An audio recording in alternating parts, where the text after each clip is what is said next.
I'm now playing audio. I can press the skip forward and play different audio. All of this with standards-based HTML tags. If I press the start button and navigate out of the browser, just as we now will support background audio for native apps, we support background audio for HTML5 coming from the browser. Oh, thank you. Glad you like this feature. Also, if I'm on the start menu, I can use the phone's volume controls to pause the HTML audio. So that's the first example. The next thing I'm going to do is I'm going to switch over. I'll show you, here's the tab UI. I want to switch over to a real-world website. This is not a sample that we put together or built up or anything. This is boston.com, the website of the Boston Globe. And what the folks at boston.com are doing is using HTML5's video tag to have standards-based support for video on their website. And on our phones, that's great because it lets a user go straight to the Boston website. I'm going to navigate over here, press play on the video, and you see H.264 video, natively supported on the phone. It's quick to load, it streams very nicely.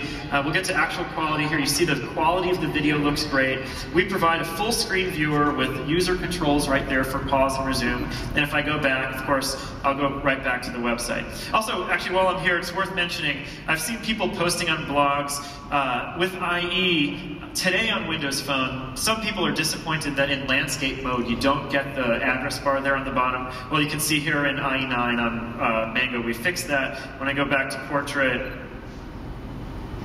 it rotates around and moves back to the bottom. So that new design helps to make the landscape and portrait experiences a little bit more consistent.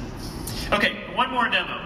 Now I'm going to switch over to favorites, and I'm going to move this USB cable out of the way. Hopefully I keep my connectivity.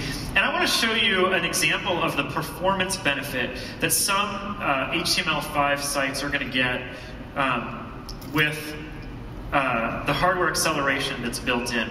So let me bring some friends on stage here alongside our Windows Phone.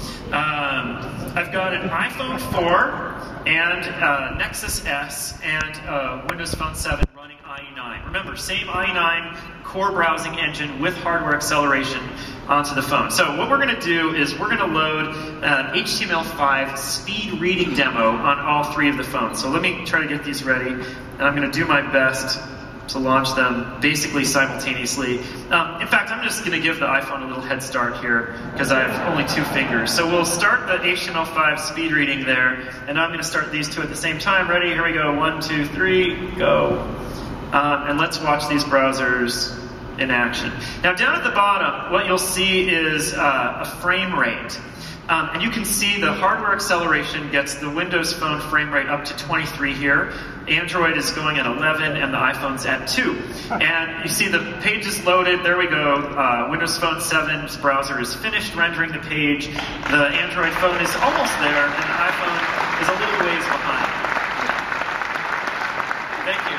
We're really very appreciative of the work that Dean and his team have done on the PC to introduce HTML5 standards-based native browsing with hardware acceleration. It's good for the PC, it's great for phone users too, and we think it's going to really